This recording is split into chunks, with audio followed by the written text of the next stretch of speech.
مسلمان حکمران حرم میں ان لڑکیوں کے اسیر ہو گئے تھے۔ حکومت کا کاروبار خود ساختہ افسر چلا رہے تھے، منمانی اور عیش و عشرت کر رہے تھے۔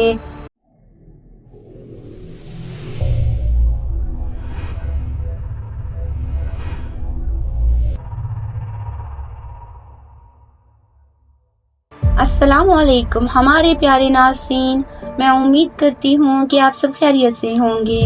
جیسا کہ آپ جانتے ہیں، ہم آپ سے صلاح الدین ایوبی کے جنگی محاذ، عورت اور ایمان کی مارکہ آرائیاں بیان کر رہے ہیں۔ جیسا کہ پچھلے پارٹ میں ہم نے آپ سے شیئر کیا کہ صلاح الدین ایوبی کی فوج کا ایک عہدیدار فخر المصری صلیبیوں کے ساتھ ایک لڑکی کے حسن و جمال میں پھنس کر صلاح الدین ایوبی کے خلاف ہو گیا اور اس لڑکی کے ساتھ ناجی سے ملنے کے لیے روانہ ہو گیا۔ علی بن سفیان کو جب ان لڑکیوں اور ان کے ساتھیوں کے بارے میں پتہ چلا تو وہ صلاح الدین ایوبی کے خلاف کی گئی سازش کا معلوم کرنے کے لیے موبی کے ساتھ ہیرا بند تک پہنچا۔ آگے کیا ہوا تو آئیے ناظرین داستان شروع کرتے ہیں۔ علی بن سفیان ایک محافظ کی رہنمائی میں ان 5 آدمیوں کو دیکھنے چلا گیا جو تاجروں کے بحروپ میں کچھ دور خیمہ زن تھے۔ محافظوں نے انہیں الگ بٹھا رکھا تھا۔ علی کو انہوں نے پہلی اطلاع یہ دی کہ ان کے پاس کل 2 اونٹ تھے مگر آج ایک ہی ہے۔ یہی اشارہ کافی تھا۔ وہ اس سوال کا کوئی تسلی بخش جواب نہ دے سکے کہ دوسرا اونٹ کہاں ہے۔ دوسرے اونٹ کے پاؤں کے نشان مل گئے۔ علی بن سفیان نے انہیں کہا، تمہارا جرم معمولی چوری چکاری نہیں، تم ایک پوری سلطنت اور اس کی تمام تر آبادی کے لیے خطرہ ہو، اس لیے میں تم پر ذرہ بھر رحم نہیں کروں گا۔ کیا تم تاجر ہو؟ ہاں، سب نے سر ہلا کر کہا، ہم تاجر ہیں جناب، ہم بے گناہ ہیں۔ علی بن سفیان نے کہا، اپنے ہاتھوں کی الٹی طرف میرے سامنے کرو۔ 5 نے ہاتھ الٹے کر کے آگے کر دیے۔ علی نے سب کے بائیں ہاتھ کے انگوٹھے اور شہادت کی انگلی کی درمیانی جگہ کو دیکھا اور ایک آدمی کو کلائی سے پکڑ کر گھسیٹ لیا۔ اسے کہا، کمان اور ترکش کہاں چھپا رکھی ہے؟ اس آدمی نے معصوم بننے کی بہت کوشش کی۔ علی نے سلطان ایوبی کے ایک محافظ کو اپنے پاس بلا کر اس کے بائیں ہاتھ کی الٹی طرف اسے دکھائی۔ اس کے انگوٹھے کے الٹی طرف اس جگہ جہاں انگوٹھا ہتھیلی کے ساتھ ملتا ہے، یعنی جہاں جوڑ ہوتا ہے، وہاں ایک نشان تھا۔ ایسا نشان اس آدمی کے انگوٹھے کے جوڑ پر بھی تھا۔ علی نے اسے اپنے محافظ کے متعلق بتایا، یہ سلطان ایوبی کا بہترین تیر انداز ہے اور یہ نشان اس کا ثبوت ہے کہ یہ تیر انداز ہے۔ اس کے انگوٹھے کے الٹی طرف ایک مدھم سا نشان تھا، جیسے وہاں بار بار کوئی چیز رگڑی جاتی رہی ہو۔ یہ تیروں کے رگڑ کے نشان تھے۔ تیر دائیں ہاتھ سے پکڑا جاتا ہے، کمان بائیں ہاتھ سے پکڑی جاتی ہے۔ تیر کا اگلا حصہ بائیں ہاتھ کے انگوٹھے پر ہوتا ہے اور جب تیر کمان سے نکلتا ہے تو انگوٹھے پر رگڑ کھا جاتا ہے۔ ایسا نشان ہر ایک تیر انداز کے ہاتھ میں ہوتا ہے۔ علی بن سفیان نے اسے کہا، ان 5 میں تم اکیلے تیر انداز ہو، کمان اور ترکش کہاں ہے؟ 5 چپ رہے۔ علی نے ان 5 میں سے ایک کو پکڑ کر محافظوں سے کہا، اس کو اس درخت کے ساتھ باندھ دو۔ اسے کھجور کے درخت کے ساتھ کھڑا کر کے باندھ دیا گیا۔ علی نے اپنے تیر انداز کے کان میں کچھ کہا۔ تیر انداز نے کندھے سے کمان اتار کر اس میں تیر رکھا اور درخت سے بندھے ہوئے آدمی کا نشانہ لے کر تیر چھوڑا۔ تیر اس آدمی کی دائیں آنکھ میں اتر گیا۔ وہ تڑپنے لگا۔ علی نے باقی 4 سے کہا، تم میں کتنے ہیں جو صلیب کی خاطر اس طرح تڑپ تڑپ کر جان دینے کو تیار ہیں؟ اس کی طرف دیکھو۔ انہوں نے دیکھا، وہ آدمی چیخ رہا تھا، تڑپ رہا تھا، اس کی آنکھ سے خون بری طرح بہہ رہا تھا۔ میں تم سے وعدہ کرتا ہوں، علی بن سفیان نے کہا، کہ باعزت طریقے سے تم سب کو سمندر پار بھیج دوں گا۔ دوسرے اونٹ پر کون گیا ہے؟ کہاں گیا ہے؟ تمہارا اپنا ایک کماندار ہمارا ایک اونٹ ہم سے چھین کر لے گیا ہے، ایک آدمی نے کہا، اور ایک لڑکی بھی، علی بن سفیان نے کہا۔ تھوڑی ہی دیر میں علی بن سفیان کے فن نے ان سے اعتراف کروا لیا کہ وہ کون ہیں اور کیا ہیں، مگر انہوں نے یہ جھوٹ بولا کہ لڑکی رات خیمے سے بھاگ آئی تھی اور اس نے بتایا کہ صلاح الدین ایوبی نے رات اسے اپنے خیمے میں رکھا تھا۔ اس نے شراب پی رکھی تھی اور لڑکی کو بھی پلائی تھی اور لڑکی گھبراہٹ اور خوف کے عالم میں آئی تھی۔ اس کے تعاقب میں فخر المصری نام کا ایک کماندار آیا اور اس نے جب لڑکی کی باتیں سنی تو اسے ہمارے اونٹ پر بٹھا کر زبردستی لے گیا۔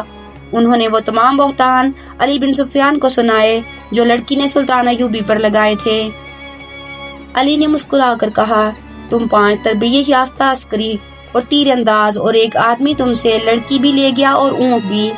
اس نے انہی کی نشاندہی پر زمین میں دبائی ہوئی کمان اور ترکش بھی نکلوا لی۔ ان چاروں کو خیمہ گاہ میں بھجوا دیا گیا۔ 5واں آدمی تڑپ تڑپ کر مر چکا تھا۔ اونٹ کے پاؤں کے نشان صاف نظر آ رہے تھے۔ علی بن سفیان نے نہایت سرت سے 10 سوار بلائے اور انہیں اپنی کمان میں لے کر اس طرف روانہ ہو گیا جدھر اونٹ گیا تھا، مگر اونٹ کی روانگی اور اس کے تعاقب میں علی بن سفیان کی روانگی میں 14-15 گھنٹوں کا فرق تھا۔ اونٹ تیز تھا اور اسے آرام کی بھی زیادہ ضرورت نہیں تھی۔ اونٹ پانی اور خوراک کے بغیر 6-7 دن تر و تازہ رہ سکتا ہے۔ اس کے مقابلے میں گھوڑوں کو راستے میں کئی بار آرام، پانی اور خوراک کی ضرورت تھی۔ ان عناصر نے تعاقب ناکام بنا دیا۔ اونٹ نے 14-15 گھنٹوں کا فرق پورا نہ ہونے دیا۔ فخر المصری نے تعاقب کے پیش نظر قیام بہت کم کیا تھا۔ علی بن سفیان کو راستے میں صرف ایک چیز ملی، یہ ایک تھیلا تھا۔ اس نے رک کر تھیلا اٹھایا، کھول کر دیکھا، اس میں کھانے پینے کی چیزیں تھیں۔ اسی تھیلے میں ایک اور تھیلا تھا، اس میں بھی وہی چیزیں تھیں۔ علی بن سفیان کے سونگنے کی تیز حس نے اسے بتا دیا کہ ان اشیاء میں حشیش ملی ہوئی ہے۔ راستے میں اسے 2 جگہ ایسے آثار ملے تھے جن سے پتہ چلتا تھا کہ یہاں اونٹ رکا ہے اور سوار یہاں بیٹھے ہیں۔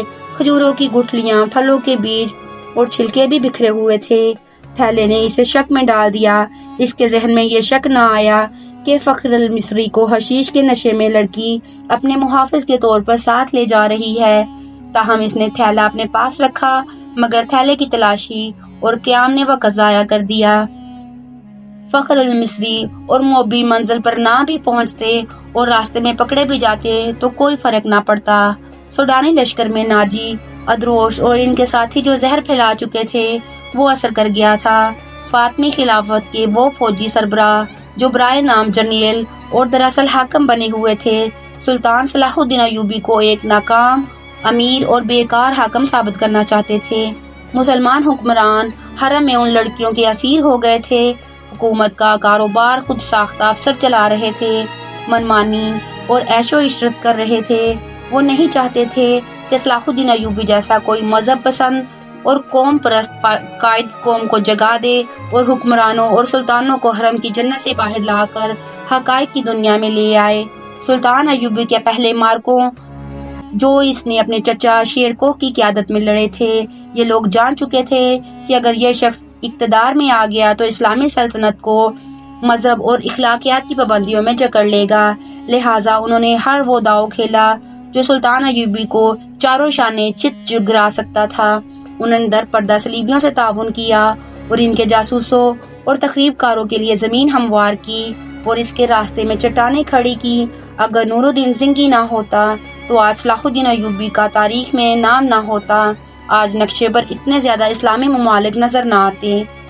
نور الدین زنگی نے ذرا سے اشارے پر بھی سلطان ایوبی کو کمک اور مدد بھیجی۔ صلیبیوں نے مصری فوج کے سوڈانیوں کے بلاوے پر بحریہ روم سے حملہ کیا تو نور الدین زنگی نے اطلاع ملتے ہی خشکی پر صلیبیوں کی ایک مملکت پر حملہ کر کے ان کے اس لشکر کو مفلوج کر دیا جو مصر پر حملہ کرنے کے لیے جا رہا تھا۔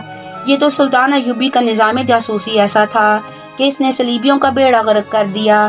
اب علی بن سفیان نے زنگی کی طرف برق رفتار قاصد یہ خبر دینے کے لیے دوڑا دیے تھے کہ سوڈانیوں کی بغاوت کا خطرہ ہے اور ہماری فوج کم بھی ہے، 2 حصوں میں بٹ بھی گئی ہے۔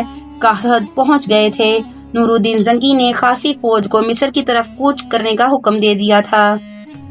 بعض مورخین نے اس فوج کی تعداد 2000 سوار اور پیادہ لکھی ہے اور کچھ اس سے زیادہ بتاتے ہیں۔ بہرحال زنگی نے اپنی مشکلات اور ضروریات کی پرواہ نہ کرتے ہوئے سلطان ایوبی کی مشکلات اور ضروریات کو اہمیت اور اولیت دی، مگر اس کی فوج کو پہنچنے کے لیے بہت دن درکار تھے۔ مسلمان نام نہاد فوجی اور دیگر سرکردہ شخصیتوں نے دیکھا کہ مصر میں سلطان ایوبی کے خلاف بے اطمینانی اور بغاوت پھوٹ رہی ہے تو انہوں نے اسے ہوا دی، در پردہ سوڈانیوں کو اکسایا اور اپنے مخبروں کے ذریعے یہ بھی معلوم کر لیا کہ سوڈانیوں کے سالاروں کو مروا کر خفیہ طریقے سے دفن کر دیا گیا ہے۔ سوڈانی لشکر کے کم رتبے والے کماندار سالار بن گئے اور صلاح الدین ایوبی کی اس قلیل فوج پر حملہ کرنے کے منصوبے بنانے لگے جو مصر میں مقیم تھی۔ وہ سلطان ایوبی کی آدھی فوج اور سلطان کی دارالحکومت سے غیر حاضری سے فائدہ اٹھانا چاہتے تھے۔ منصوبہ ایسا تھا کہ جس کے تحت 50,000 سوڈانی فوجی سیاہ گھٹا کی طرح مصر کے آسمان سے اسلام کے چاند کو روپوش کرنے والے تھے۔ آگے کیا ہوا ہم آپ کو بتائیں گے ہمارے نیکسٹ پارٹ میں، تو پیارے ناظرین ہمارے ساتھ رہیے گا کیونکہ داستان ابھی جاری ہے۔